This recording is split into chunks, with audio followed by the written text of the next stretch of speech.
Sud Radio, Parlons Vrai chez Bourdin, 10h30, 12h30, Frédéric Brindel.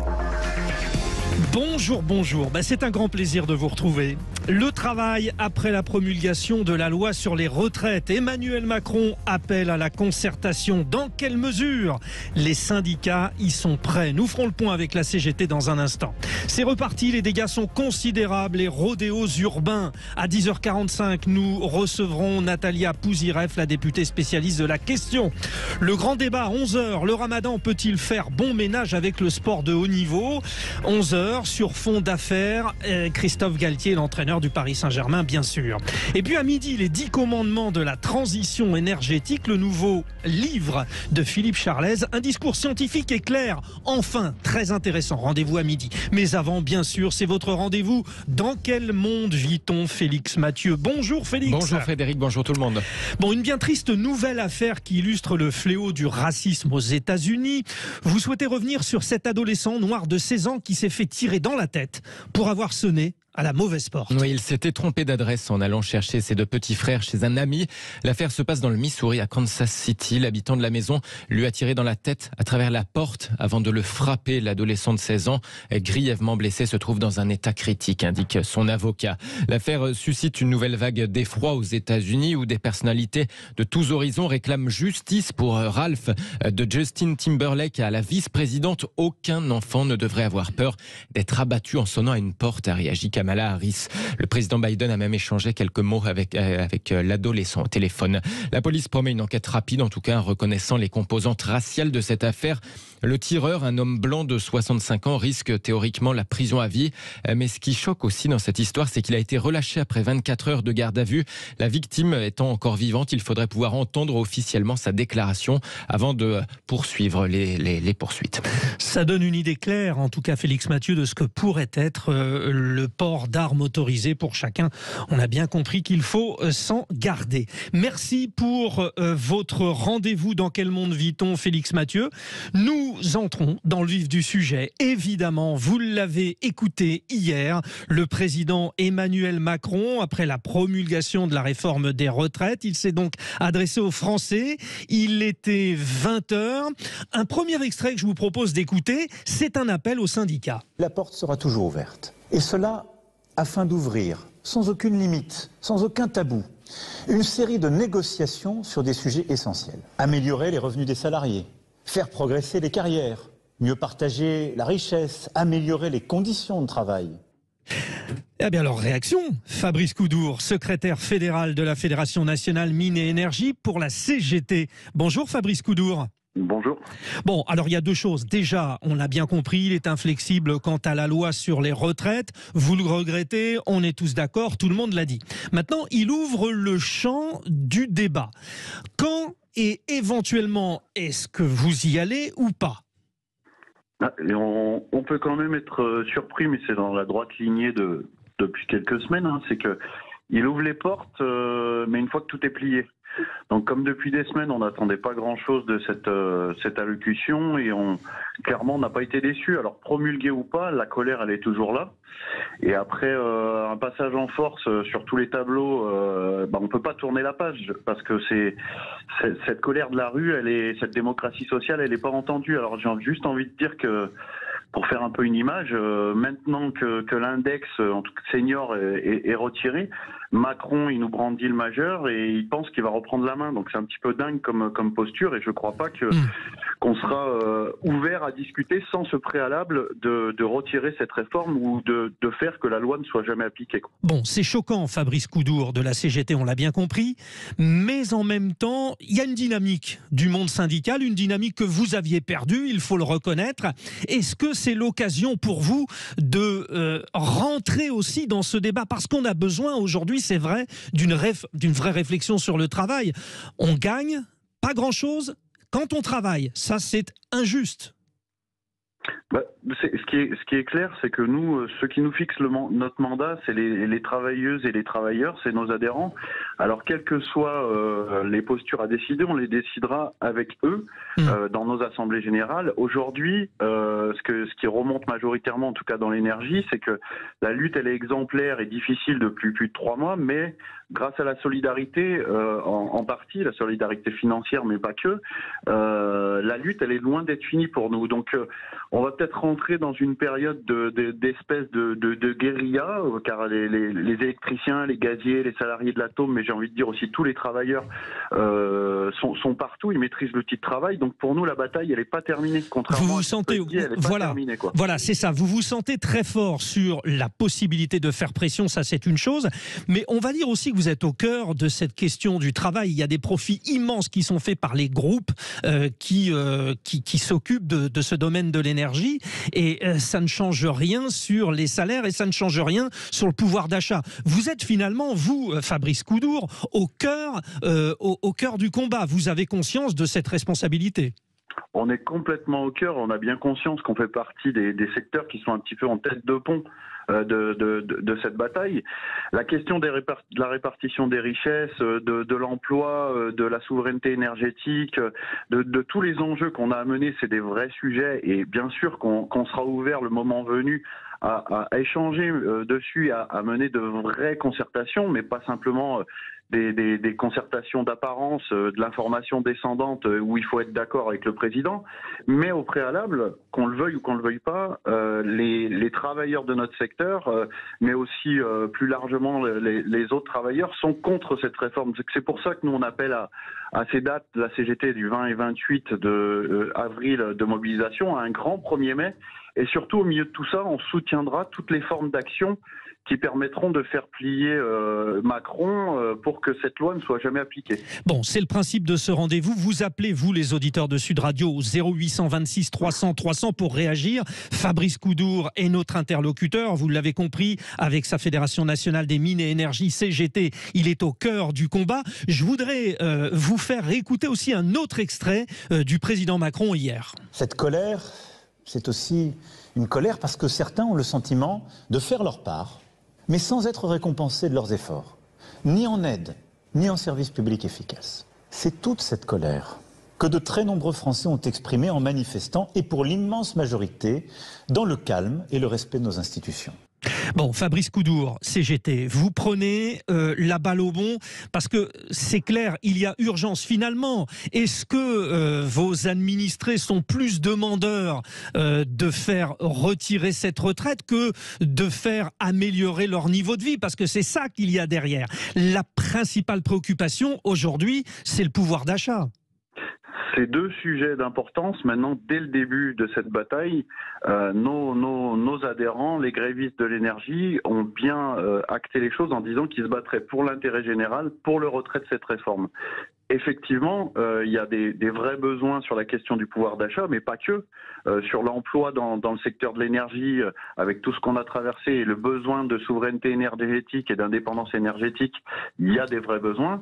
Mais reste quand même cette question de travailler 2 ans de plus, de la suppression des régimes spéciaux qui représentent le service public de l'énergie pour ce qui est du régime spécial des industries électriques et gazières. C'est des questions qu'on ne peut pas opposer, c'est des questions qui sont complémentaires, elles ont toute leur importance. Donc, voilà. Mais j'ai bien entendu, Fabrice Coudour, que vous avez précisé, finalement un peu comme la CFDT, avec qui vous faites partie de l'intersyndicale, que bon, il y a ce fameux délai de décence, ça ce sont les propos de la CFDT, et vous dites, je vais attendre le moment pour rentrer dans la négociation. Vous restez avec nous, Fabrice Coudour, des réactions, je le disais, au 0826 300 300, Jean-François nous appelle de Valence, dans la Drôme. Bonjour Jean-François, vous récupérez peut-être les arguments de Fabrice Coudour ou vous relativisez en fonction de la prestation du président de la République? Nous vous écoutons. Bonjour Jean-François.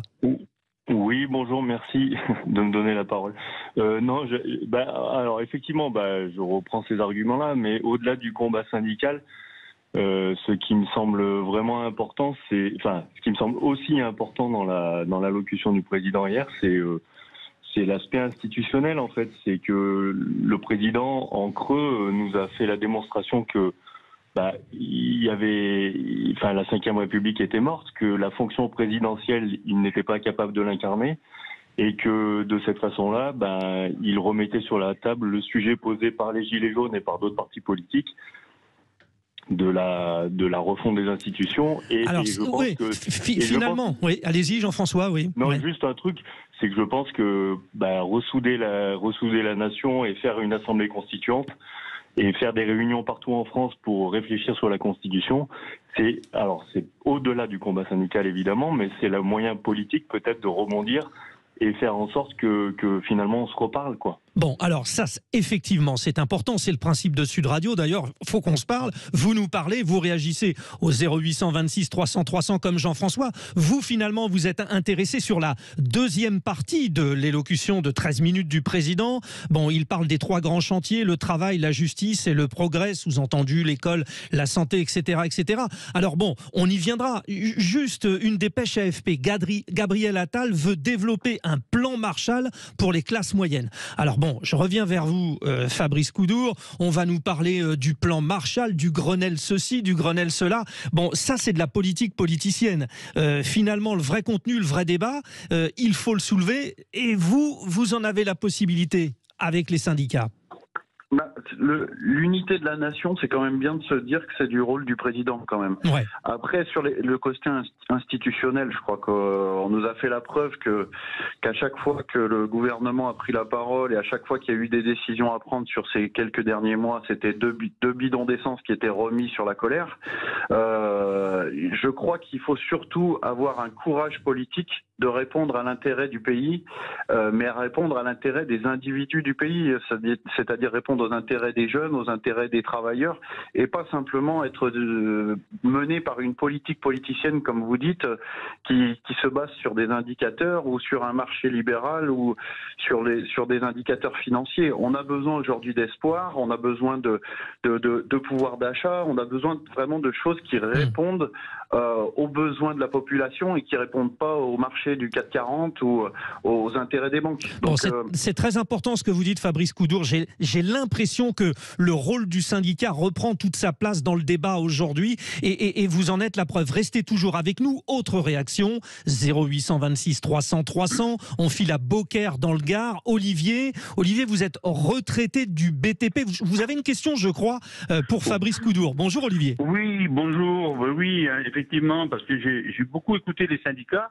J'ai pas beaucoup entendu de propositions à la place des 64 ans. Alors voilà, moi je propose à ce monsieur, qu'est-ce qu'il pense de supprimer la retraite à 64 ans, de la laisser à 62 ans, voire même 61 ans, en revenant sur les 39 heures, qui augmenterait le pouvoir d'achat en même temps. Et l'État serait gagnant puisque l'argent gagné, on dépenserait, on ferait de la TVA. Oui, alors vous rebondissez finalement sur ce qu'a dit le président Macron, c'est-à-dire qu'on ne peut pas passer outre cette réforme des retraites parce qu'on encourt des questions de déficit énormes. Sous-entendu, il faut produire. Vous dites produisons plus, mais pas 2 ans de plus, mais plus par semaine. Réaction tout de suite, Fabrice Coudour. Pour la CGT, les choses sont plutôt claires. C'est la retraite à 60 ans, les 32 heures pour qu'il y ait plus d'emplois, plus de salariés, évidemment mieux rémunérés, avec un minimum du SMIC à 2000 €. Tous des projets qui oui, relancerait aussi l'activité, mais au-delà de tout ça, il y a aussi une vraie reconnaissance qui est à poser autour de la pénibilité des emplois. Aujourd'hui, travailler avec la reconnaissance d'un certain nombre de tâches dites pénibles, c'est pas normal qu'on soit obligé de les mener tout au long d'une carrière sans qu'il y ait de bonification en fin de carrière. Il y a l'égalité salariale entre les hommes et les femmes, des propositions, on est en capacité d'en faire plein.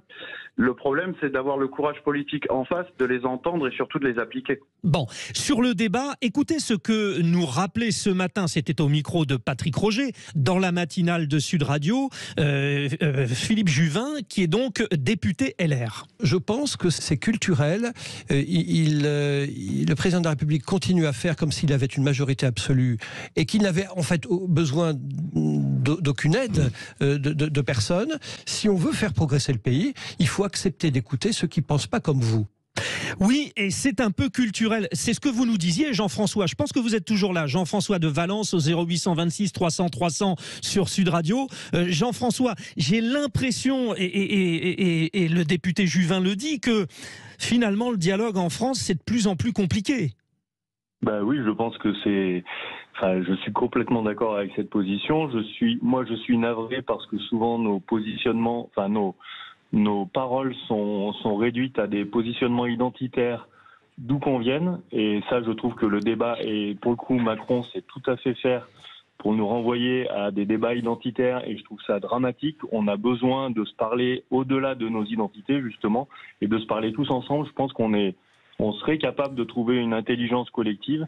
Et bon, je suis peut-être un peu idéaliste, mais... mais il faut l'être, hein. Ouais. Je le pense, et franchement, moi j'ai l'impression que dans le débat, enfin dans le combat syndical et dans ce qui s'exprime en ce moment en France, le pouvoir nous fait battre entre pauvres, c'est-à-dire des gens qui sont gardiens de la paix, mais qui travaillent un petit peu des fois à mettre de la violence, des gens qui sont pauvres et qui ont besoin d'être rémunérés correctement et d'avoir une perspective de retraite intéressante. Et il nous fait battre entre nous, alors que il a détricoté, le pouvoir a détricoté tout ce qui était le fondement de du lien social et des relations. La redistribution malgré tout des richesses, c'est un vrai sujet, donc on ne peut pas passer à côté.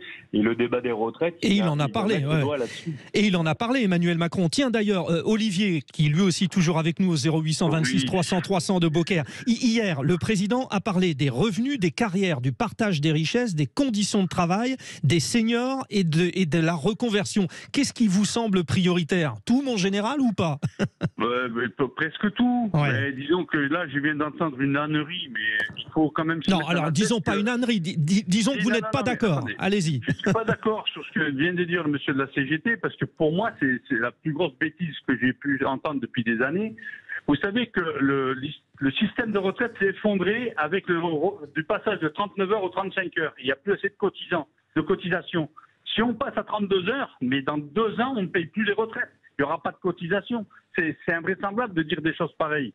Il faut revenir aux 39 heures, et là, le système est pérennisé, puisqu'il a été fait en 1936, je crois, et il était viable. Si M. Mitterrand a baissé de 65 ans à 60 ans, je crois que c'est Sarkozy qui a passé à 62, parce que le problème existe depuis 1987 quand même, on le sait, et personne n'a rien fait.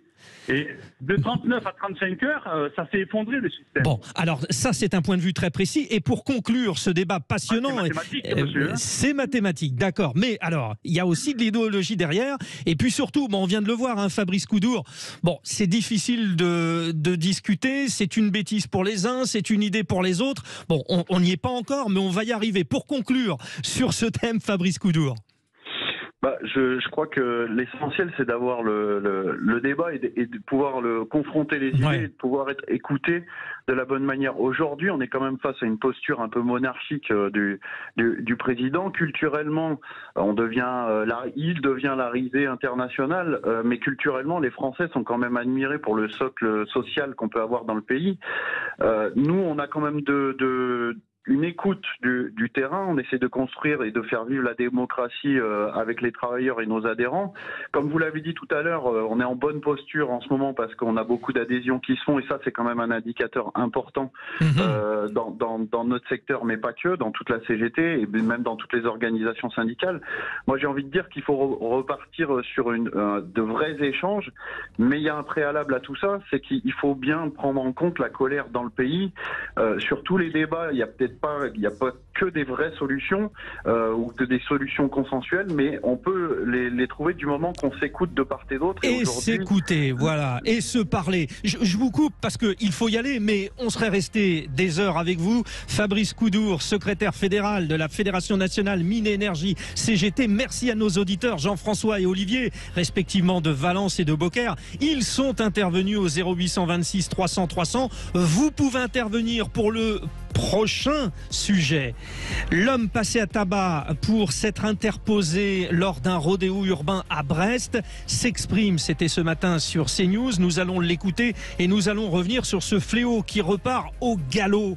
Les fameux rodéos urbains, il y en a marre. On en parle avec la spécialiste, la députée Natalia Pouzyreff. A tout de suite, 0826 300 300. Frédéric Brindel. Insupportable, c'est reparti avec le retour des beaux jours. Les rodéos urbains à Bordeaux, il y a même eu des courses de voitures sauvages.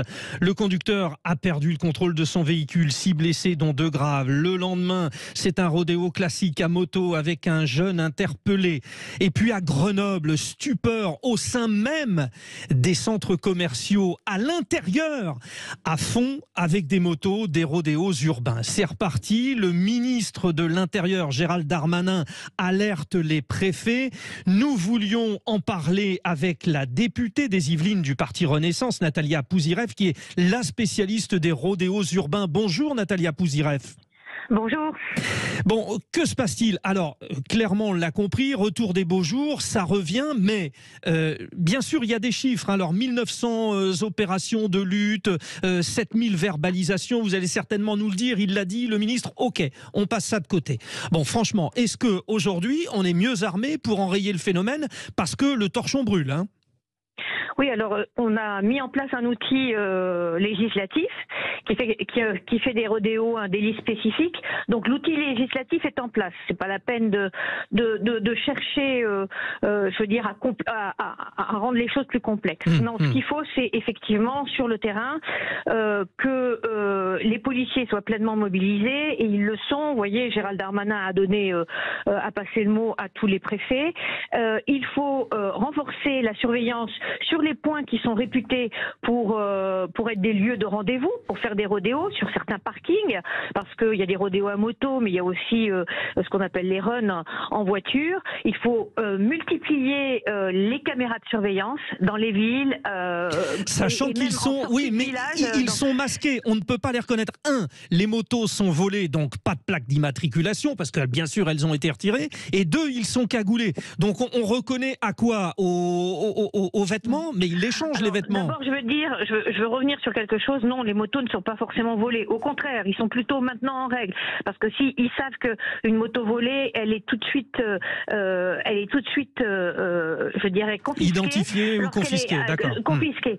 Donc maintenant, ils sont souvent en règle, mais c'est vrai, souvent cagoulés. Et la deuxième partie de la réponse pénale, en fait, effectivement, c'est le passage en justice. Et la justice requiert un maximum de preuves pour pouvoir incriminer les personnes.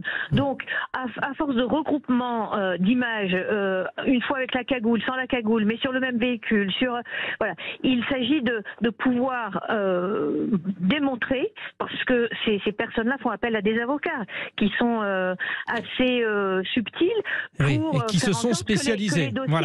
Qui se sont spécialisés. Donc, il faut vraiment accumuler les preuves, et ça, je sais que c'est le rôle des policiers et des gendarmes. Ils savent très bien qu'ils doivent monter des procès-verbaux béton pour que ça suive en justice. Mais ça demande encore beaucoup de travail. Alors certes, vous le disiez, les peines alourdies de 1 à 5 ans de prison et de 15 000 à 75 000 euros d'amende. Et puis, il y a des gens qui veulent intervenir. Ce drame qui s'est passé à Brest, un homme a été poignardé, passé à tabac. Il tentait d'interrompre un rodéo urbain. Il faut rappeler que dans le Grand Ouest, il y a eu des drames. Une dame de 84 ans a été tuée alors qu'elle sortait les poubelles, la moto est arrivée à fond. Écoutez, ce matin, donc Sylvain Gaillard, la victime à Brest, il était sur CNews. Les jeunes, du coup, ont rasé les terrains de jeu là où il y avait des enfants. Je suis sorti, je leur ai demandé d'arrêter. Ça leur a pas plu. Ils m'ont dit, il n'y a pas de souci, on revient. Ils sont revenus avec 20 jeunes, une batte de baseball, une lacrymo et un couteau. Et ils m'ont roué 2 coups juste devant chez moi. Et ça a duré 1 minute ou 2, et puis ils sont repartis Dans la foulée. Voilà, donc ce témoignage est terrible. Alors il y a deux choses, Natalia Pouzirev, députée des Yvelines, spécialiste des rodéos urbains. Il y a un, on demande aux policiers de ne pas prendre de risques pour ne pas blesser ceux qui sont aux commandes de ces motos. Deux, on voit bien que le côté citoyen qu'on demande de temps en temps aux gens, intervenez si quelqu'un, oui, mais de plus en plus on risque sa vie. Il y a un moment où sur des comportements hyper violents, la réponse violente est peut-être inévitable de la part de nos policiers. Ils ont beaucoup de garde-fous quand même. Oui, je pense que les policiers agissent toujours avec le plus grand discernement et parfois il leur arrive de suivre aussi ceux qui commettent les infractions, mais il ne s'agit absolument pas de mettre la vie en danger de qui que ce soit, d'abord la leur et ni ceux des contrevenants. En revanche, il faut vraiment... Mais en l'occurrence, cette dame qui est décédée à 84 ans, c'est sa vie qui est en danger. Donc qui est-ce qu'on privilégie, celui qui est de bonne foi ou celui qui ne l'est pas ? Mais le problème, c'est qu'un auteur de rodéo qui est poursuivi peut perdre le contrôle et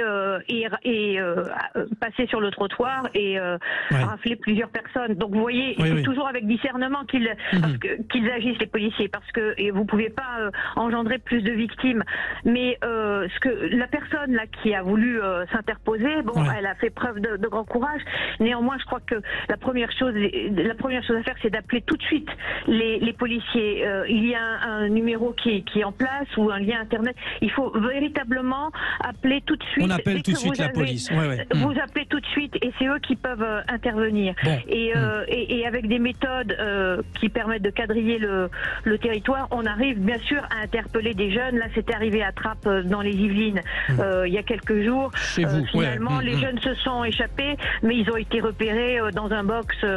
Merci. Un peu plus tard. Merci Natalia Pouzirev. Continuez. Tolérance zéro là-dessus. Et continuez de vous occuper de ça parce qu'effectivement, il y a un mal-être terrible de nos concitoyens par rapport à ce phénomène des rodéos urbains. Merci Natalia Pouzirev. Vous réagissez 0826 300 300, mais très vite nous allons passer à 11h à notre grand débat. Est-ce que la religion est en train de prendre le pas sur le sport de haut niveau? Faut-il que le sport de haut niveau s'adapte? En fond, évidemment, l'affaire Galtier, la gestion du Ramadan. Nous en parlons dans un instant avec nos spécialistes. À tout de suite sur Sud Radio. Frédéric Brindel. Alors ne soyez pas surpris, Jean-Jacques Bourdin sera bien là demain pour une émission spéciale qu'il enregistre tout à l'heure. Et vous y êtes conviés si vous habitez à côté de Quissac. Ça se fait au foyer de 18h à 20h. La parole aux Français en partenariat avec le Midi Libre. Jean-Jacques Bourdin animera le débat avec le directeur de rédaction Olivier Biscay. Et vous écouterez tout cela demain à 7h là, au moment où je vous parle. Bref, vous avez tout compris, vous êtes sollicités. Et maintenant, place au débat. Le sport doit-il s'adapter aux contraintes religieuses? Évidemment, derrière tout cela, l'affaire mettant en cause l'entraîneur du Paris Saint-Germain, Christophe Galtier, accusé de propos racistes par son ancien directeur au moment de son passage dans le club de Nice. Il fustigeait la sociologie des joueurs de son vestiaire, dit Julien Fournier, au sujet de Christophe Galtier. Mais au cœur de cette affaire, c'est bien la question religieuse avec la gestion de la période du Ramadan. Pour en parler avec nous, pour en débattre, vous déjà les auditeurs de Sud Radio, 0826 300 300, le sport doit-il s'adapter aux contraintes religieuses? Vous nous donnez votre avis. Deux spécialistes sont avec nous. Médéric Chapiteau, sociologue, spécialiste de la radicalisation dans le sport. Bonjour Médéric. Bonjour Frédéric.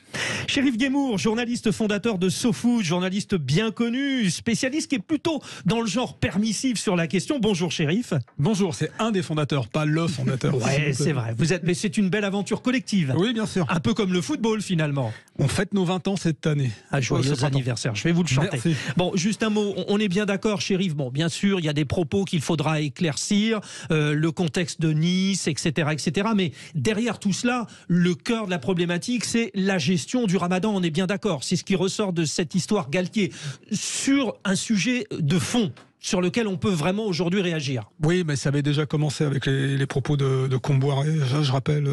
L'entraîneur de Nantes. L'entraîneur de Nantes, qui était assez large, assez ouvert sur les entraînements. Ouais. Donc, il arrivait à gérer, il avait dit, parce que on n'en a pas beaucoup parlé, on est resté sur le fait que lui, il ne souhaitait pas aligner des joueurs qui faisaient le Ramadan les jours de match. Ouais. Et en l'occurrence, c'est ce qu'il a fait avec l'Algérien Jawen Adjan, qui a été écarté et qui n'a pas pu être titulaire. Voilà, mais pour le reste du temps, c'est aux joueurs qui ont le libre choix de pouvoir reporter le Ramadan, mais ça, je pense qu'on va en reparler après. Bien sûr, bien sûr. Ouais. Et par contre, pour les entraînements... Antoine Kombouaré était plutôt large. Oui. C'est surtout les jours de match qui ne souhaitaient pas aligner des joueurs qui pratiquent le jeûne. Bon, ce qui semble quand même, messieurs, assez logique. Alors moi, à titre personnel, je viens du journalisme sportif, j'ai toujours entendu les coachs être très préoccupés de la gestion nutritionnelle, du repos, de la récupération concernant le sport de niveau. On est bien d'accord, Médéric Chapiteau, qu'il y a, de par nature, une antinomie entre le suivi du jeûne et la pratique du sport de haut niveau. C'est compliqué en fait. C'est compliqué à la fois pour les entraîneurs, à la fois pour les joueurs qui sont de confession musulmane et qui veulent pratiquer leur spiritualité. C'est compliqué pour tout le monde, pour deux raisons principales. Enfin, je dirais qu'il y a 4 raisons qui sortent. La première, c'est la santé. Il ne faut pas oublier que les joueurs sont en fragilité, même si on a le cas de Benzema qui a montré que c'était... mais c'est un cas à part, à mon avis. Et les études scientifiques, à la fois médicales, sont quand même assez clair sur le sujet. Il y a des risques. Ça ne veut pas dire qu'il faut tout généraliser non plus. Il faut simplement notamment des risques de claquage, d'hypoglycémie, etc. Donc la notion de santé, c'est le premier point. Et le deuxième point qui est lié à celui-ci, c'est la responsabilité du club s'il y avait un problème pendant le match. Il ne faut quand même pas le prendre en compte. Le deuxième point, c'est la performativité. Vous l'avez évoqué tout de suite, pour Kombouaré ou autre, c'est est-ce qu'il est possible de performer? Benzema a montré que oui, mais dans la plupart du temps, ça peut être une difficulté et c'est à l'entraîneur de faire le choix, parce que chaque être réagit différemment face au Ramadan et donc par rapport au jeûne, et donc par-delà cette réaction, il peut y avoir des baisses de performance. Le troisième point, c'est la spiritualité, j'en termine là-dessus, et ça c'est important, et je reviendrai sur l'éducabilité à plus tard. Parce que bon, là on parle de la question du Ramadan, ça concerne donc les joueurs musulmans, mais n'oublions pas que beaucoup de joueurs prient par exemple sur le terrain ou font des signes de reconnaissance. Ça était le cas de Neymar, par exemple, Olivier Giroud, qui est très croyant. Donc, il n'est pas question de dire c'est une problématique de l'islam. C'est déjà sur cette problématique religieuse. C'est quoi, Chérif Guémour, le principe de base? C'est que, on est d'accord, la laïcité prime sur la pratique du sport? C'est compliqué. Alors là, il ne faut pas mélanger d'abord les manifestations religieuses qui sont tolérées, c'est-à-dire se signer, sortir un t-shirt et tout ça, même si c'est mal vu maintenant par la FIFA, l'UEFA. Oui, il y a des sanctions. Alors, il y a des sanctions politiques, mais religieuses aussi. Ouais. Oui, non, bien sûr. Il y a des manifestations religieuses sur les terrains et tout, mais là, c'est différent. Avec le Ramadan, ça pose des problèmes de santé. De santé physique. Et là, c'est un problème sur lequel il faut se pencher. Et pour en venir à ce que disait Médéric, il y a une chose très intéressante, c'est les études médicales qui ont été faites. Il y a eu des études médicales qui ont été faites, malheureusement. Qu'est-ce qu'elles disent? D'abord, il n'y en a pas assez. Premièrement, elles ont été circonscrites, à ma connaissance, au football tunisien, intéressant, qui posait la problématique justement de la pratique du Ramadan pour des sportifs de haut niveau, c'est-à-dire des footballeurs professionnels tunisiens. Et la conclusion, c'est que oui, ça pouvait interférer sur la santé, alors notamment sur la récupération du sommeil.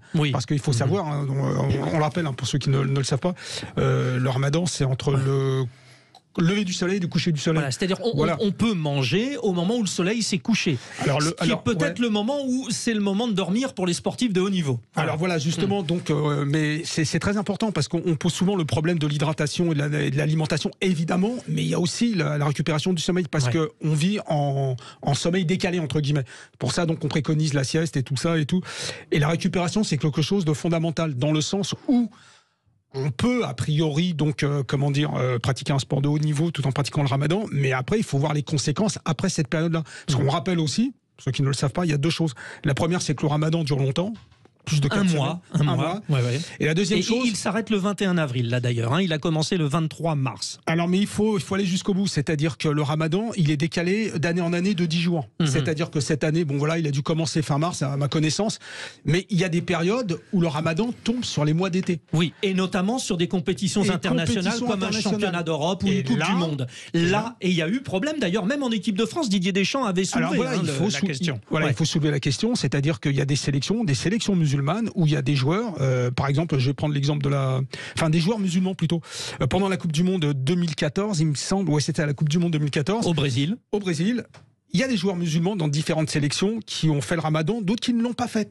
Par exemple, je donne un exemple très précis, Bakary Sagna, il le dit lui-même. Arrière droit de l'équipe de France, à l'époque. De confession musulmane, a préféré ne pas le faire, mais on a la possibilité de reporter. Donc, c'est pas si strict que ça, entre guillemets. Par contre, dans d'autres sélections, par exemple la sélection de la Belgique, des joueurs comme Fellaini et la sélection allemande, Özil, eux aussi, qui sont musulmans, n'ont pas fait le ramadan. Parce que, visiblement, ils se sentaient... qu'ils ne pouvaient pas performer pleinement. Alors, Chérif Guémour... Là, je prends des exemples très très précis, très concrets. Et Médéric Chapiteau, nos deux invités. Vous réagissez au 0826 300 300, vous nous donnez votre avis. C'est Sud Radio, c'est le parler vrai. Vous êtes au cœur de la problématique, c'est-à-dire certains athlètes de haut niveau adaptent la période du jeûne, adaptent la pratique religieuse.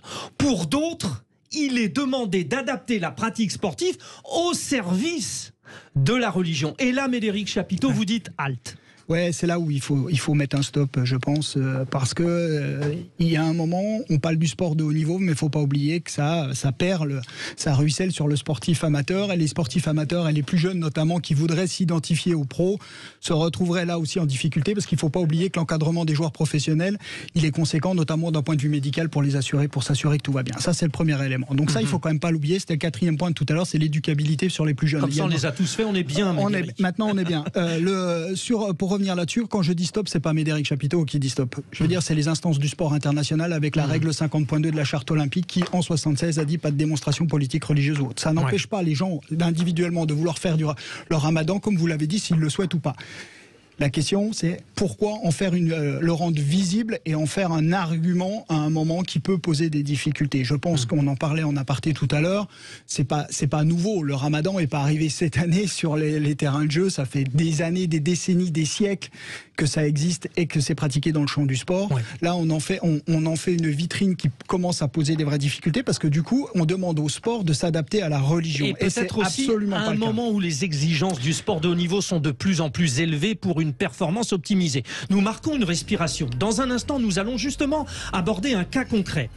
Le football en Angleterre, la première ligue anglaise qui régit le plus grand championnat au monde, a permis aux arbitres d'arrêter momentanément des matchs pour permettre à ceux qui suivaient le jeûne de s'hydrater. De son côté, la Fédération française de football a dit non, nous ne nous adaptons pas. Nous en parlons dans un instant avec Éric Borghini, qui est membre du COMEX de la Fédération française de football, et puis bien sûr avec nos invités, Chérif Guémour, Médéric Chapiteau, et puis vous aussi les auditeurs de Sud Radio, 0826 300 300. À tout de suite. Frédéric Brindel. Vous avez tous entendu parler de l'affaire Galtier. Alors bien sûr, il y a des rivalités avec son ancien directeur sportif, mais au-delà des rivalités, que pose le problème dans un premier degré de lecture? C'est la gestion du Ramadan pour les sportifs de haut niveau. Nous sommes avec deux spécialistes qui nous ont déjà bien éclairés sur le sujet. Vous réagissez d'ailleurs, 0826 300 300. Vous, les auditeurs de Sud Radio, est-ce que le sport de haut niveau doit s'adapter aux contraintes religieuses ou contrairement? C'est ce que Chérif Guémour a évoqué. Chérif Guémour, journaliste cofondateur de SoFoot, qui est avec nous, et puis aussi Médéric Chapiteau, sociologue, qui est vraiment le spécialiste de la radicalisation dans le sport. Messieurs, vous êtes avec nous. Avant la petite respiration, nous avions évoqué les deux options. Celle de la première ligue anglaise qui a dit nous adaptons avec les arbitres des périodes d'hydratation pour les joueurs qui suivent le jeûne. Sous-entendu, nous interrompons les matchs. Une demande a été faite pour les matchs en France. La Fédération française de football a dit non. Avec nous, l'un des membres de son COMEX, Éric Borghini. Bonjour Éric Borghini. Bonjour. Bon, j'ajouterai qu'il y a une dizaine de religions différentes en France. Alors va-t-on arrêter de jouer pour s'adapter aux contraintes de chacune des religions? C'est déjà par là qu'il faut prendre le débat. Et donc vous dites non. En effet, j'ai été amené en tant que président de la commission des arbitres à rappeler il y a quelques jours une règle, un principe, c'est que en France s'applique le principe de la laïcité.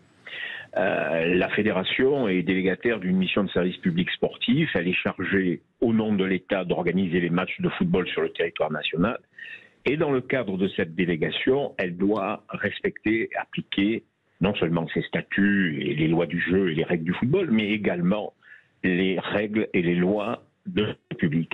Et ça, Éric Borghini, donc c'est évidemment le principe de base. J'ajouterai que pour le confort de vos arbitres, et ils en ont bien besoin, les pauvres, parce qu'ils sont souvent au cœur de tensions énormes, vous ne faites pas comme aux Pays-Bas, par exemple, où aux Pays-Bas, il a été dit aux arbitres d'entamer une discussion avant le match avec les dirigeants, les entraîneurs, pour savoir s'il y avait besoin de pause. Là, au moins, il n'y a pas de souci et de mettre en difficulté les arbitres non plus.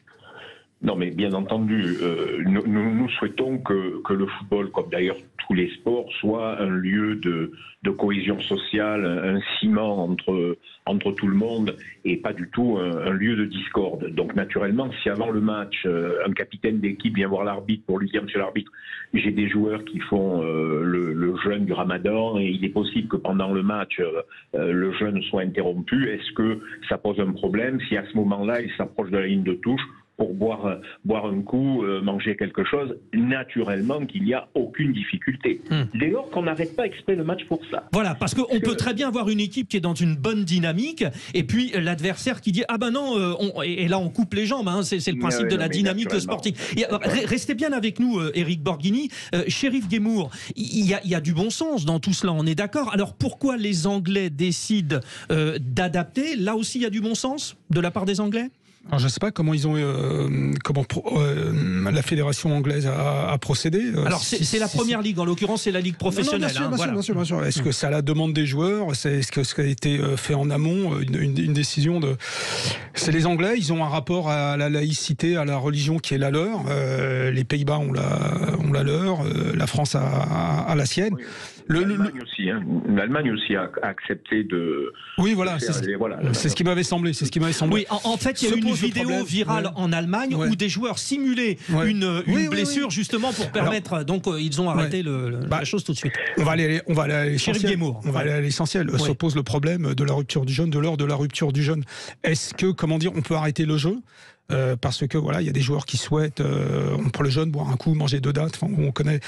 Et le truc c'est quand il y a j'aime bien l'expression la dynamique du jeu. Est-ce qu'on arrête le jeu? Il y a une équipe qui est menée de 1, il reste 5 minutes à jouer et tout. Est-ce que pour la rupture du jeûne, vous dites c'est possible ou c'est pas possible, Chérif Guémour? Même si la pause ne dure pas longtemps, moi aujourd'hui en tant que simple citoyen, c'est le truc, c'est, je pense, l'idée fondamentale, c'est de faire en sorte que puissent dialoguer pour les arbitres, les entraîneurs, un imam, un docteur de la foi, il faut leur demander, et les médecins. Il faut mêler tous ces gens-là. Mais je suis pas d'accord. La discussion, Éric Borghini, je reviens vers vous, mais l'avis de Médéric Chapiteau. Ouais. Non, là, je pense qu'il y a un moment, il faut savoir dire les choses clairement. C'est non, pour moi en tout cas, et je l'assume pleinement. Et l'imam n'a rien à voir dans les règles du jeu. Si on commence à mettre les imams dans les règles du jeu, on va avoir un problème là, parce qu'après, c'est en amont avec les éducateurs. En amont avec les éducateurs. Parce que là, ça devenait compliqué. Je termine juste. Ça commence à devenir compliqué. Là, en fait, il y a des règles du jeu. Monsieur Borghini l'a bien expliqué. Moi, je reviens juste sur un phénomène qui est important. Je pense qu'on convoque la laïcité à beaucoup de choses. La laïcité, pour faire court, c'est la liberté de croire, de ne pas croire, de ne plus croire. C'est une grandeur de notre pays avec la loi. Mais il y a bien la liberté de croire. Hein, oui, on est bien d'accord. Je termine juste ça. C'est important. C'est la grandeur de notre pays de permettre à chacun de vivre sa religion dans notre pays. Pour que ça puisse exister, il y a des limitations et des restrictions. Ces restrictions d'application, elles se font, on l'a vu à l'école, on le sait, c'est la loi de 2004, et elles se font également dans le sport jusqu'à preuve du contraire, quand les fédérations, et le courage de la FFF est à souligner, puisque c'est la seule fédération qui l'a marqué dans ses statuts en article 1, et c'est pas anodin, d'avoir un principe de neutralité. Et on ne doit pas convoquer la religion à toutes les sauces dans une pratique sportive. Parce que sinon, et j'en termine là-dessus, le vendredi, on va arrêter de jouer après-midi parce que c'est le moment de la prière. Le samedi, c'est Shabbat, on joue plus. Et le dimanche matin, on arrête parce que les gens vont à l'église. Donc ça devient ingérable. Éric Borghini, du COMEX de la FFF, vous allez dans le sens de ce que vient de dire Médéric Chapiteau. Absolument, et puis je voudrais ajouter que, si vous voulez, entre l'Angleterre, l'Allemagne, les Pays-Bas et la France, il y a une grande différence. C'est que nous, le principe, c'est que les communautés vivent ensemble. Chez nous, le principe, c'est la fraternité. Dans ces pays-là, la culture, c'est on se respecte, les communautés se respectent entre elles, mais elles vivent les unes à côté des autres, en se regardant en chaîne faïence, mais pas en étant mélangées. Chez nous, en France, le principe, c'est vraiment la fraternité et que les communautés vivent ensemble. C'est la raison pour laquelle la laïcité, qui est le pendant de la neutralité, voyez, est important et nous, on doit faire que dans la pratique du sport, on ne mélange pas tout. Bien entendu, il y a des joueurs pratiquants, il y en a qui ne le sont pas. Il y a des joueurs musulmans qui ne sont pas pratiquants. Et il faut que tout le monde puisse trouver à s'épanouir, à faire société, grâce notamment au football, qui est ma discipline et qui est effectivement la discipline universelle la plus populaire. Bon. Maintenant, je crois qu'il est très important de se respecter les uns les autres et donc en effet de dialoguer. Ça n'exclut pas le dialogue, mais il faut être ferme sur les principes. Ça n'exclut pas le dialogue. Éric Borghini, finalement, et Chérif Guémour et Médéric Chapiteau ont un peu tendu une perche. Alors je la prends. Là, nous parlions du sport professionnel qui est organisé, qui est régenté. Et d'ailleurs, précisons-le, la Fédération française de football n'a pas la main sur l'organisation des compétitions de Ligue 1 et de Ligue 2, puisque c'est la Ligue professionnelle de football. Alors, lançons le sujet. Il y a cette problématique pour les matchs des professionnels, ça d'accord, mais aussi pour le monde amateur. Et là, aujourd'hui, on se trouve en face de situations très compliquées avec l'encadrement professionnel là, qui n'est pas présent et donc des gens qui se trouvent en face de situations très compliquées à régler, Éric Borghini. Oui, c'est vrai, mais vous savez, le football amateur n'est pas un football sous-développé. Il y a des gens extrêmement valeureux, extrêmement méritants parmi les éducateurs, parmi les présidents de clubs, les dirigeants et naturellement parmi les arbitres et les acteurs aussi, les joueurs, qui sont responsables et qui sont capables de comprendre, si on prend le temps de leur expliquer, qu'il ne s'agit pas du tout de stigmatiser telle ou telle religion, telle ou telle pratique, mais il s'agit de faire qu'on puisse tous ensemble jouer au football, qui reste quand même un sport qui prône, si vous voulez, dans ses principes, la paix, la rencontre entre les hommes, voilà. Donc, moi, je crois que si on explique bien, on est bien pédagogue, mais en restant ferme sur les principes, c'est-à-dire en disant, on ne peut pas demander à un arbitre de faire autre chose que d'appliquer les lois. Alors, il peut appliquer les lois du jeu avec intelligence, c'est ce qu'on leur demande, avec discernement, mais vous ne pouvez pas demander à un arbitre de faire ce que la loi lui interdit de faire. Et ça, voilà, on en parle entre nous, ce sont des choses qui sont... Vous savez, écoutez, moi j'étais arbitre, et il y a 40 ans j'étais arbitre. Le ramadan existait déjà. Le ramadan, ça fait... C'est ce que disait tout à l'heure Médéric Chapiteau. On ne l'a pas découvert aujourd'hui. On n'a pas découvert aujourd'hui. Et moi, à l'époque, je n'ai jamais eu aucun problème, que ce soit dans les compétitions amateurs de ligue, dans les compétitions amateurs de district, avec le ramadan.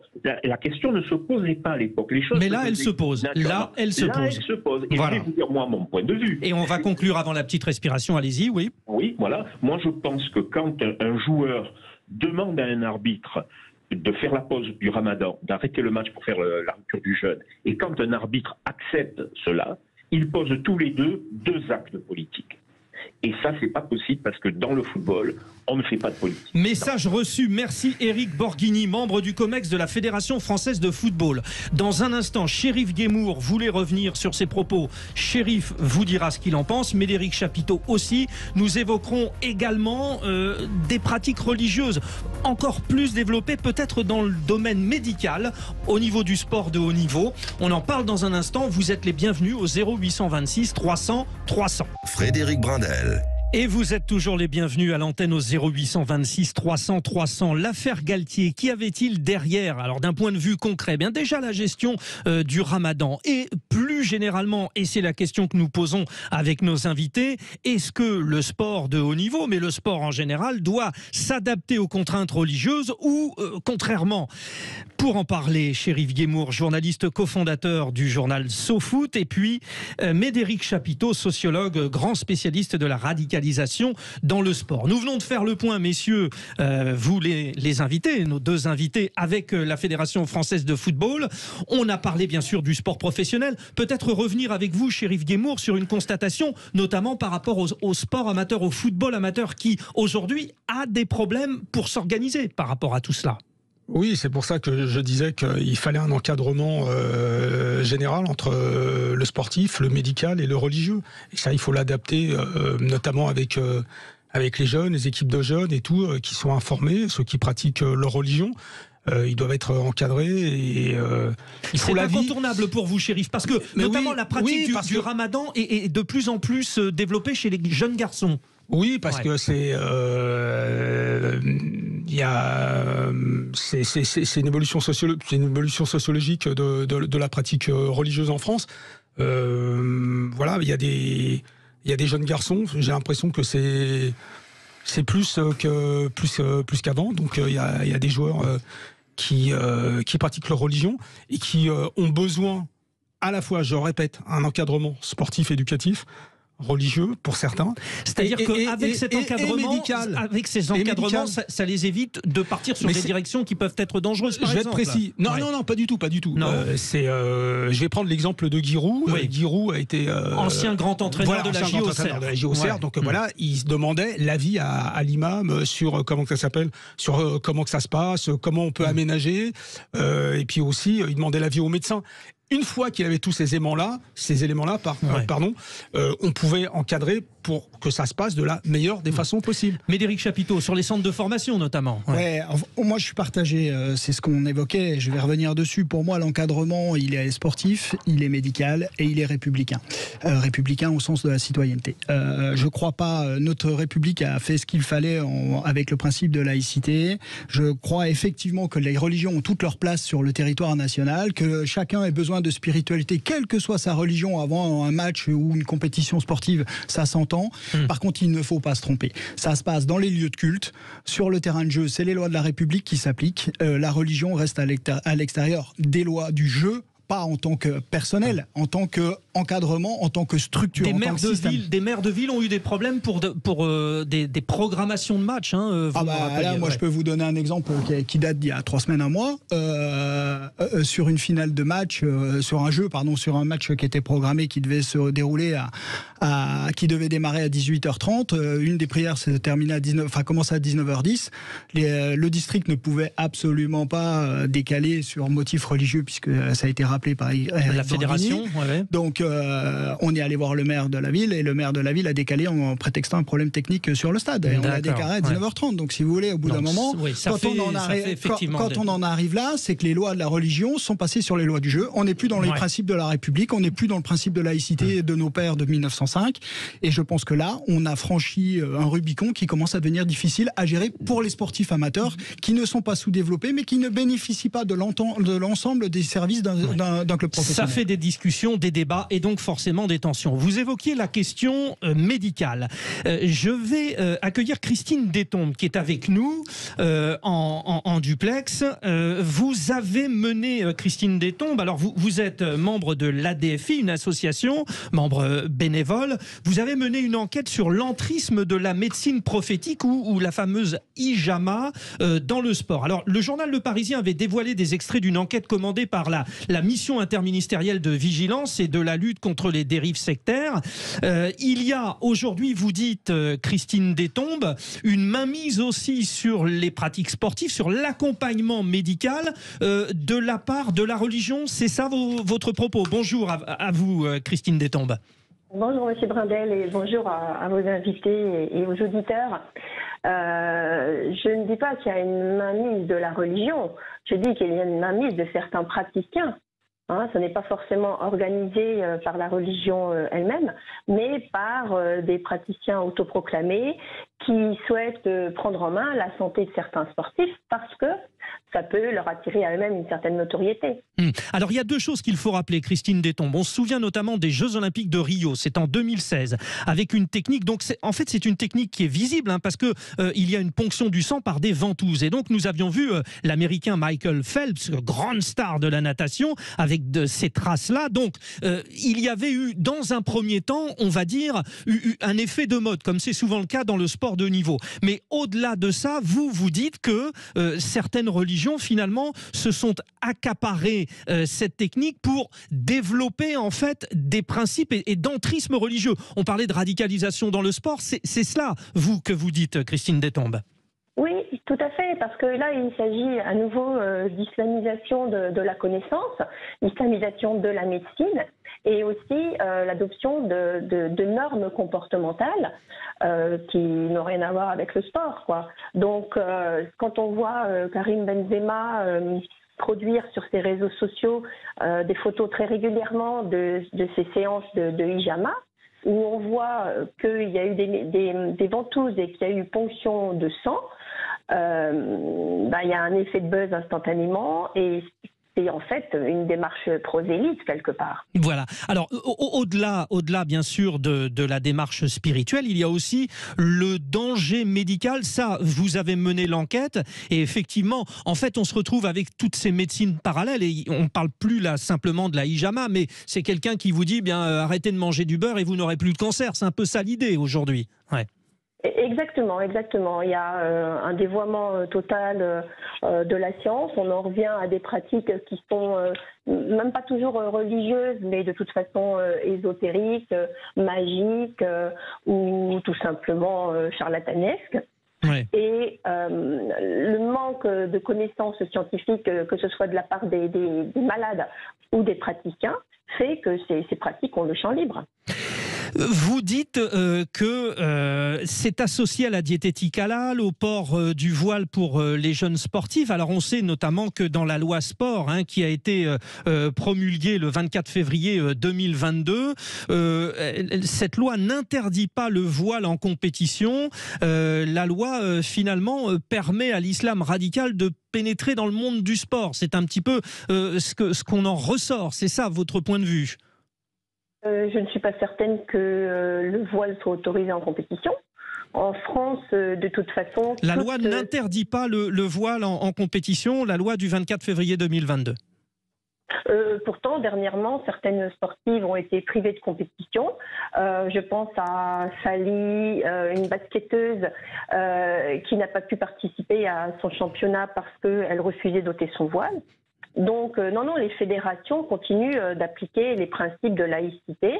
Parce qu'il y a des principes, et je parle sous le contrôle de Médéric Chapiteau, il y a des principes qui sont édictés par les fédérations internationales. Et c'est bien ça la différence avec la loi qui a été votée en France. Vous confirmez, Médéric Chapiteau? Oui, ouais. Les fédérations sont souveraines. Ça a été évoqué tout à l'heure avec l'intervention d'Éric Borghini sur le principe de délégation. Il n'y a pas une délégation de service public au sens large, juste sur la partie recrutement des athlètes de haut niveau, les équipes de France et les compétitions sportives. Et dans ce cadre-là, les fédérations édictent de leurs propres règles d'usage qui suivent ou pas les réglementations des fédérations internationales. La fédération nationale de chaque discipline est souveraine dans son pays pour pouvoir appliquer les règles. Alors, Chérif Guémour, sur cette question, bon, évidemment, Karim Benzema est un immense champion. On est d'accord qu'à chaque fois que Karim Benzema prend la parole, il est suivi. C'est une idole, c'est une icône. Hein.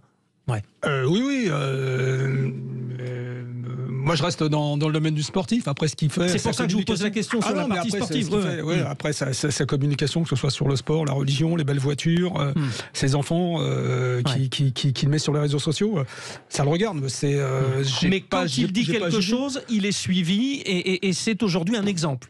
Ah oui, très certainement. Bon, on l'a vu avec l'affaire Giroud, qui a un peu divisé l'ensemble du football français. Giroud contre Benzema, Benzema contre Giroud, oui, incontestablement. Après, pour les répercussions de ces messages religieux, je ne peux pas le quantifier, je ne peux pas le juger, je ne peux pas le mesurer. C'est pas grand-chose à dire dessus. Médéric Chapiteau. Sur les travaux précurseurs de Christine Destombes, sur le sujet, c'est vraiment elle qui a mis en lumière ces pratiques dans le champ du sport au niveau national. Il faut quand même rappeler que lorsque c'est pratiqué par des sportifs, comme vous l'avez dit, Benzema, Phelps et autres, c'est automatiquement repris par des amateurs et par des plus jeunes qui rêvent de devenir les Benzema, les Phelps de demain. Il faut savoir qu'en France, il y a eu plusieurs condamnations pour exercice illégal de la médecine avec l'usage de ce qu'on appelle la hijama, les ventouses. La pratique des ventouses, elle a traversé les siècles aussi, il ne faut pas l'oublier, sauf que là, on a un avis du Conseil national de l'ordre des kinés qui dit que ça ne sert à rien. Seuls les médecins peuvent pratiquer les kinés et les ostéos de mémoire. Et donc il faut quand même le prendre en compte parce qu'il y a deux types de hijama. Il y a la hijama sèche, simplement les ventouses, comme on le voit avec Phelps et Benzema visiblement, mais et l'humide. Et il y a l'humide où on fait des incisions, des scarifications avec du sang. Alors je vais vous donner un exemple qui m'a été transmis à l'époque par Christine, elle m'en voudra pas. C'est d'un boxeur dans le Nord qui venait de subir un KO, les sports de combat étant mon domaine de prédilection, et il a rencontré un praticien qui a dit pour récupérer plus vite du KO, on va faire de la hijama sur la tête. Donc ils lui ont incisé le crâne pour purifier le sang. Donc là, et tout ça teinté d'une religiosité qui pose de vraies difficultés d'ordre médical, de santé publique, et on est complètement à l'extérieur du sport dans ce cas de figure. Très bien, c'était un éclairage important. Merci Christine Détombe pour vos travaux, on aura l'occasion d'en reparler. C'était très clair, on marque une respiration et nous continuons la dernière partie de ce débat. Le sport doit-il s'adapter aux contraintes religieuses? Vous réagissez, vous êtes nombreux au 0826 300 300, vous nous donnerez votre avis et puis on revient finalement à la question, ce qui a déclenché ce phénomène qui tend un peu le monde du football. L'affaire Galtier a-t-il bien ou mal géré la période du Ramadan avec ses joueurs lorsqu'il était à Nice? On en parle avec vous, à tout de suite. Frédéric Brindel.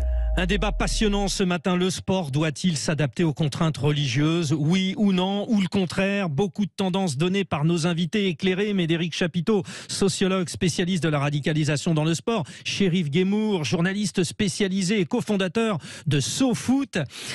Messieurs, vous nous avez donné votre avis. Je rappelle tout cela finalement pose la question de l'affaire Galtier. Le Ramadan nécessite un jeûne, rappelons-le. Donc au vu des exigences physiques du sport de haut niveau, un affaiblissement de la performance. Est-ce compatible? Certains entraîneurs s'en plaignent, certains entraîneurs sont mal à l'aise avec la question.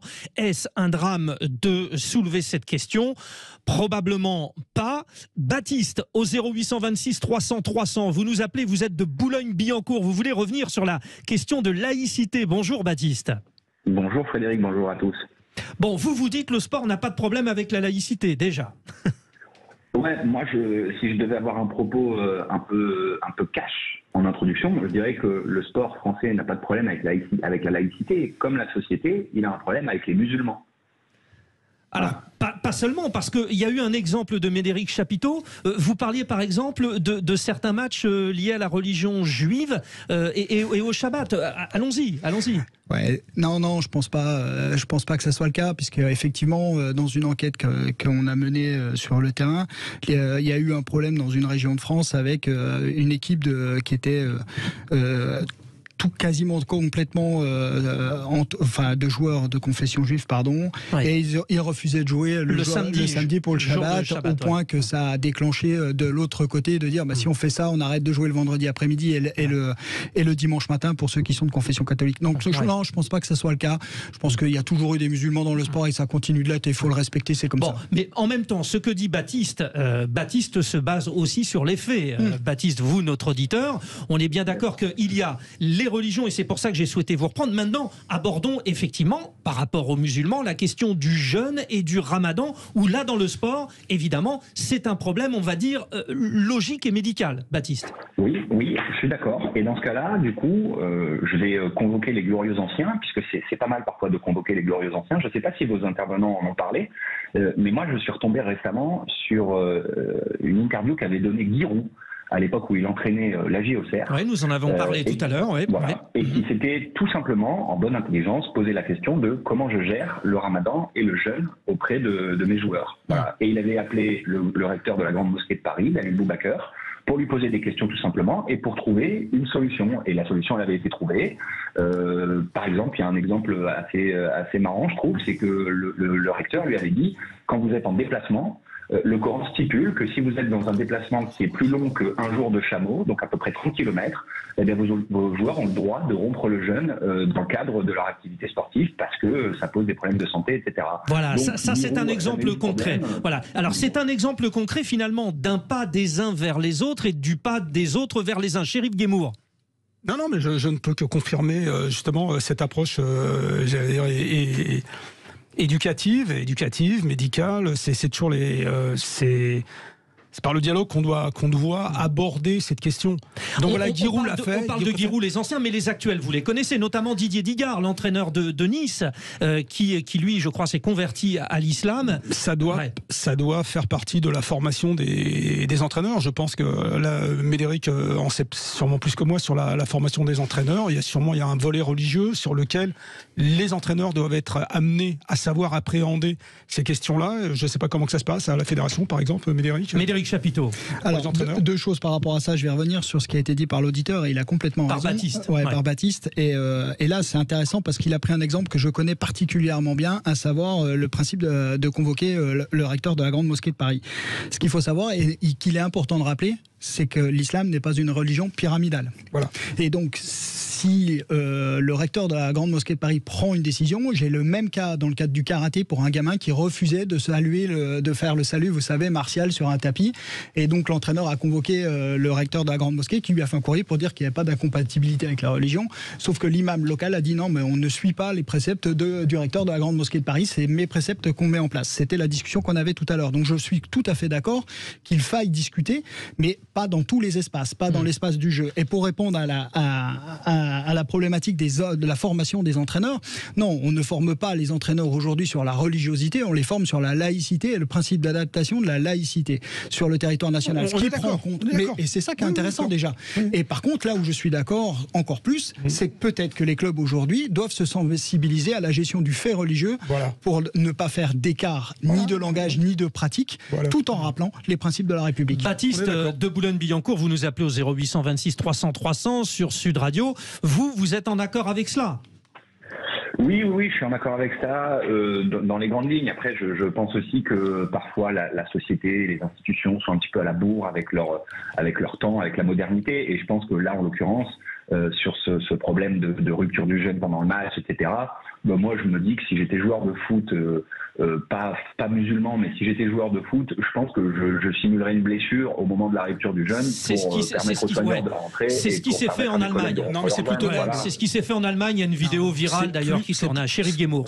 C'est plus tenable, ça. C'est plus tenable, effectivement. Plus tenable. Ouais. Bah, allez-y. Pourquoi ce n'est plus tenable ? Non, parce que voilà, il y a l'heure de la rupture du jeûne. C'est à ce moment-là que ça va se produire. Donc, puis tout le monde. Faut sanctuariser le jeu. Le jeu, on a parlé de la dynamique du sport. Tout à l'heure, le match il se déroule. Voilà, on peut pas aller voir l'arbitre avant un match et lui dire écoutez, à 19h49 il y a la rupture du jeûne. Ça le met dans une situation déjà, le pauvre arbitre, déjà je ne même pas l'imaginer. Donc déjà il y a la pression du match, du résultat, du public, des joueurs qui n'arrêtent pas de faire pression sur lui.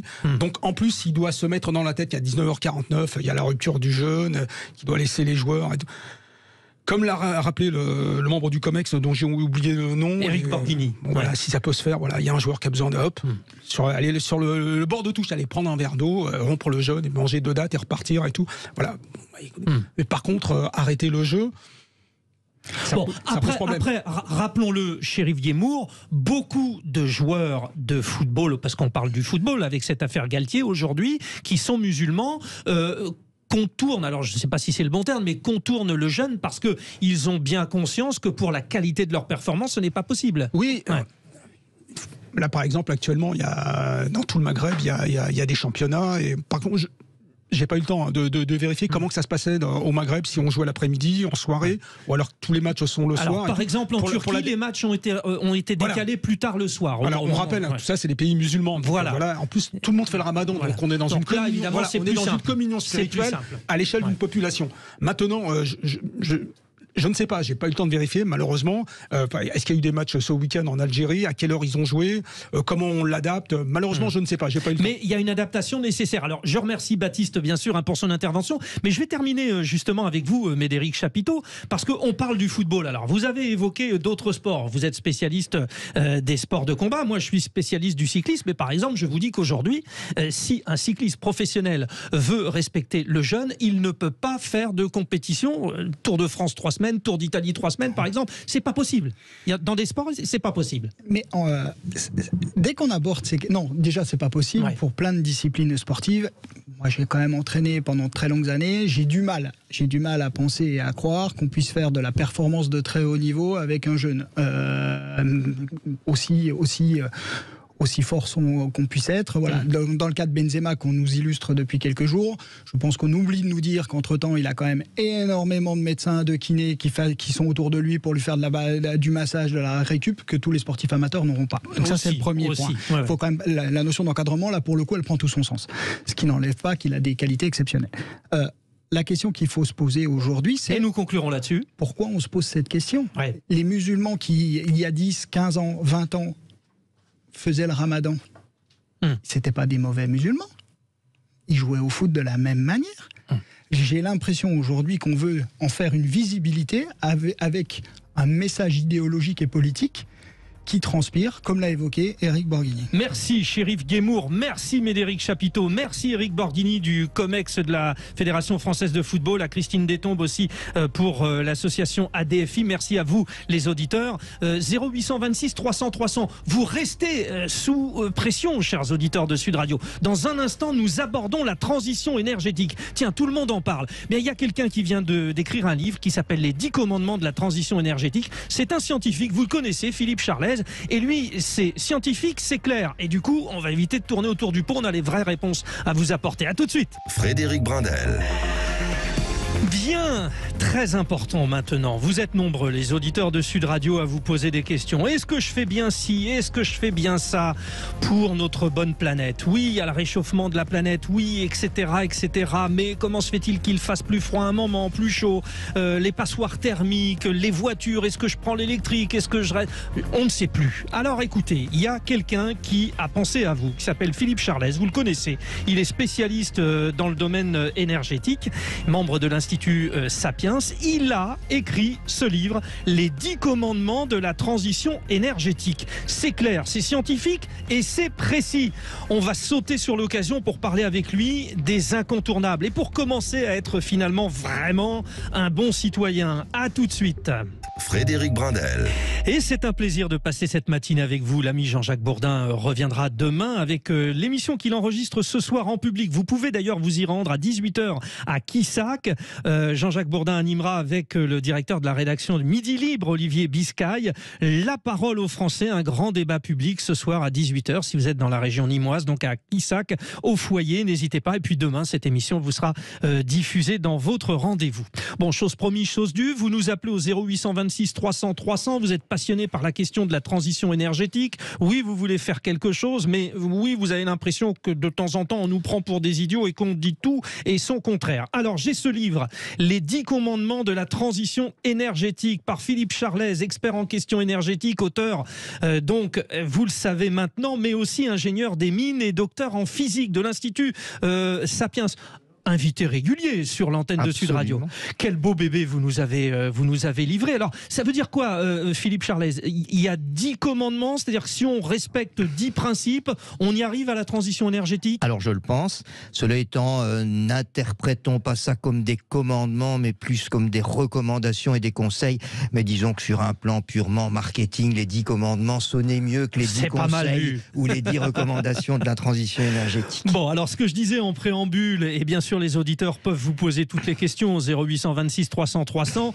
Vous évoquez les preuves scientifiques et ça, c'est un juge de paix sur lequel vous ne transgissez pas. Voilà, c'est ça, c'est mieux. Alors déjà, par exemple, le réchauffement climatique est cyclique au fil des époques de la Terre depuis 400 000 ans, ça on le rappelle. Oui, donc c'est ce qu'on appelle les cycles de Milankovitch, donc c'est-à-dire suivant la position de la Terre par rapport au Soleil, on a effectivement des cycles climatiques. Mais ce sont des cycles qui sont dont les constantes de temps sont de 800 à 40 000 ans.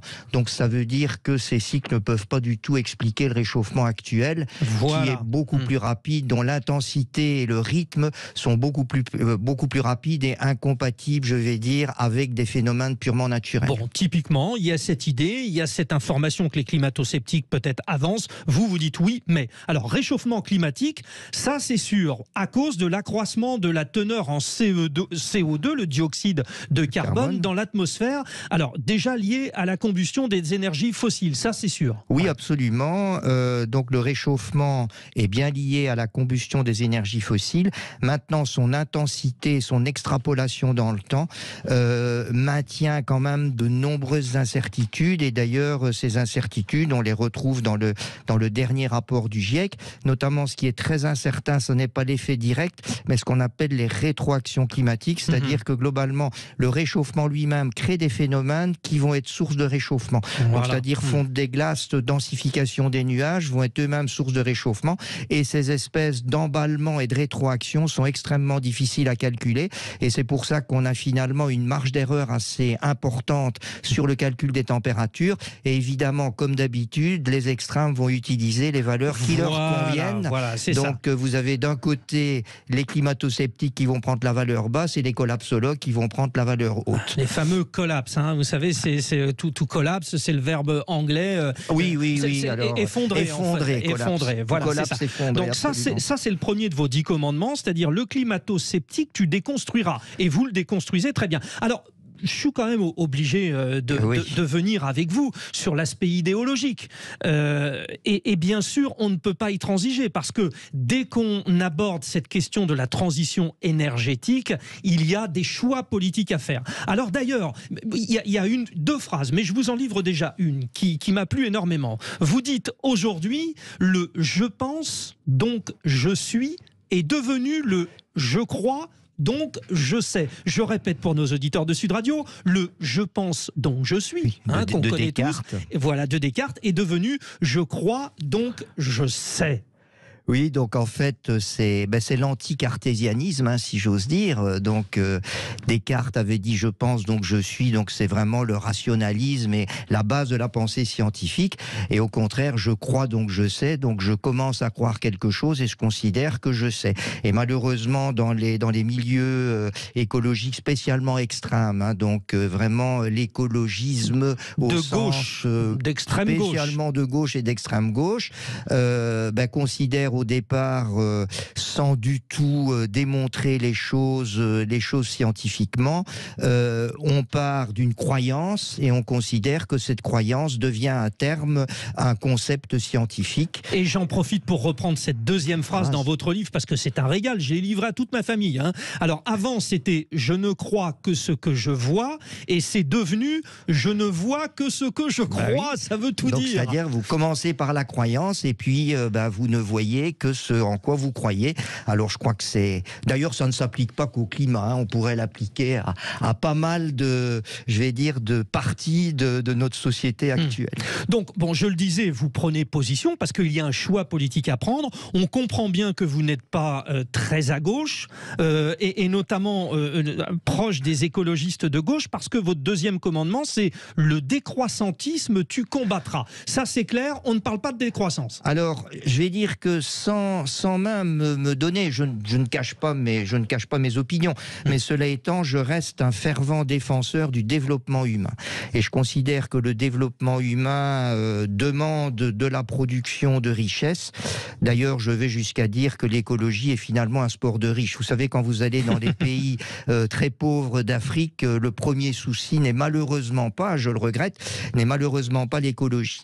Et donc, je pense que la décroissance que certains appellent de leur vœu, parce qu'effectivement, décarboner dans une société de croissance, c'est compliqué, puisque la croissance nécessite de consommer de l'énergie. On est toujours aujourd'hui, je le rappelle, à un mix énergétique qui contient 82% d'énergie fossile. On était à 92% au début des années 60, on est qu'à 82% aujourd'hui. Donc arriver à zéro, c'est quand même pas de la tarte. Hein, ça, ce sont les chiffres, ils sont dans votre livre. Et ça n'est pas simple. Mais en fait, donc... ce que vous dites, Philippe Charlès, très concrètement, c'est que les pays les plus avancés sur le plan environnemental sont ceux possédant le revenu d'habitant le plus élevé. Le revenu d'habitant le plus élevé, il n'y a pas de secret. Si vous voulez être propre, si vous voulez entretenir tout ce qui vous entoure, bien évidemment, ça demande des moyens. Et si vous n'avez pas ces moyens, ben généralement, c'est un peu la saleté partout, ce qu'on peut observer. Et donc, comme la transition énergétique va coûter très cher, ben effectivement, elle va nécessiter des moyens. Et malheureusement d'ailleurs, parce que à tout ça se superpose le problème démographique, c'est que les pays qui auraient finalement le besoin de se décarboner le plus rapidement sont les pays aujourd'hui, les pays émergents, puisque l'Inde, par exemple, on parle beaucoup de l'Inde. La Chine, c'est 6,5 milliards de personnes, les pays émergents, contre 1,5 dans les pays de l'OCDE. Et malheureusement, les moyens se trouvent beaucoup plus au nord qu'au sud. Et le transfert nécessaire pour faire une transition énergétique équilibrée nous demanderait pratiquement, nous pays riches, de nous serrer la ceinture au point d'entrer dans une récession perpétuelle. Ce que je ne pense pas, tous les Français souhaiteraient. Je le dis souvent que la décroissance, si vous voulez, en voulez un exemple pratique, c'est pratiquement refaire le premier confinement ad vitam aeternam jusqu'en 2050. Oui, alors vous donnez cet exemple, effectivement. Bon, et vous avez repris une phrase de Winston Churchill qui dit aussi beaucoup de choses, c'est-à-dire si le vice du capitalisme est l'inégale répartition des richesses, la vertu du socialisme est l'égale répartition de la misère. Oui, absolument. Donc ça n'est pas de moi, c'est de Winston Churchill. Mais je suis tout à fait en phase avec ce que disait ce grand homme. Avec d'ailleurs il faut regarder le vice lui-même qui est dans les deux mots, le vice et la vertu. Parce que je ne sais pas s'il pensait réellement que la vertu était la misère et le vice était la richesse. Mais cela étant, c'est un peu le problème. Alors ça déborde un petit peu puisqu'il y a le mot inégalité et égalité. Richesse et pauvreté. Et donc je considère effectivement que la décroissance risque de nous amener dans une pauvreté absolue dans l'égalité, ce qui n'est quand même pas le but de l'humanité, puisqu'on a quand même depuis 200 ans fortement progressé. Je rappelle quand même que l'espérance de vie sous l'ère napoléonienne c'était 35 ans et que l'espérance de vie durant l'Empire romain c'était 30 ans. Et ça c'est une vraie réflexion sur finalement l'approche politique de la question. Et quels que soient les principes et les réalités, il faudra en passer par cette approche politique. D'ailleurs, vous dites, 4 milliards d'années, le Soleil aura brûlé tout son hydrogène et s'éteindra. Donc déjà, la fin du monde dans 4 milliards d'années, ça c'est sûr. Voilà. Après vous arrivez donc les 3 piliers du développement durable. Parce que le commandement numéro 3, c'est ta consommation d'énergie, tu optimiseras. Alors là, on y est, clairement. Donc réduire la consommation d'énergie, sécuriser l'approvisionnement énergétique et le prix de l'énergie compétitive. Voilà, ça c'est pour le développement durable, les 3 piliers. Alors, donc d'abord le mot optimisera n'est pas choisi par hasard. C'est-à-dire je n'ai pas dit tu réduiras mais tu optimiseras. Ce qui veut dire que je reste toujours garant derrière de conserver notre développement humain, c'est-à-dire de conserver notre société telle qu'elle est. Et donc c'est pour ça que j'utilise beaucoup un paramètre qui s'appelle l'intensité énergétique, qui est le rapport entre la consommation d'énergie et la production de richesse, et qu'il faut essayer de minimiser. Donc c'est-à-dire qu'en fait, il faut essayer de consommer le moins d'énergie possible, tout en continuant à produire des quantités de richesse importantes. Et la même chose, il faut que ce soit initié, alors déjà, d'un point de vue on va dire civique par les grandes entreprises, mais d'un point de vue politique tout court par nos hommes et femmes politiques. Voilà. Et donc il y a quelques exemples qui sont assez intéressants. C'est que par exemple une tonne marchandise transportée par train, c'est 8 fois moins d'énergie qu'une tonne marchandise transportée par camion. Logique. Donc ça vous donne un exemple de possible. Donc je continue toujours à transporter, donc je ne réduis pas ma richesse, parce que je pourrais aussi dire j'arrête de transporter. Et à ce moment-là, je baisse évidemment ma production de richesse, je continue de transporter, mais par contre, je transporte en consommant beaucoup moins d'énergie. Et malheureusement, on ne va pas dans le bon sens. C'est ça qui m'inquiète aujourd'hui. C'est qu'en fait, le transport, le fret routier a été multiplié par 2,5 au cours des 20 dernières années, et le fret ferroviaire a été diminué de moitié. L'actualité nous entraîne aussi sur un thème, alors qui est votre spécialité aussi, les centrales nucléaires. Donc décision de l'Allemagne de fermer ses 3 dernières centrales. Donc là, on parle de la filière électrique. Le nucléaire, incontournable ? Alors oui, donc d'abord l'électricité incontournable, puisqu'en fait j'utilise même un mot qui est un petit peu tabou. Je dis que la transition énergétique sera essentiellement le grand remplacement des équipements thermiques par, des équipements électriques. C'est un peu tordu, mais ça fixe les idées. Donc vous allez remplacer des voitures thermiques par des voitures électriques, voire à l'hydrogène fabriquées à l'électricité, les chaudières par des pompes à chaleur, et vous allez même pouvoir extrapoler l'électricité dans l'industrie en utilisant par exemple en sidérurgie ou en cimenterie des fours à arc électrique. Et donc les Allemands se trompent alors là. Et donc la grosse question, c'est d'où viendra cette électricité. Et je pense que dans cette électricité, le nucléaire doit prendre une part très importante.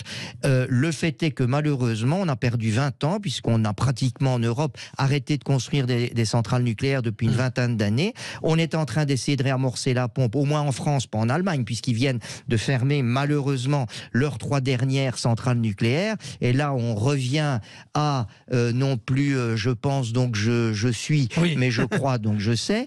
Et ce que je vais dire, c'est que malheureusement, ces 20 ans ne sont pas rattrapables, ce qui veut dire que les centrales nucléaires qu'on va commencer à construire aujourd'hui ne seront disponibles que dans une vingtaine d'années.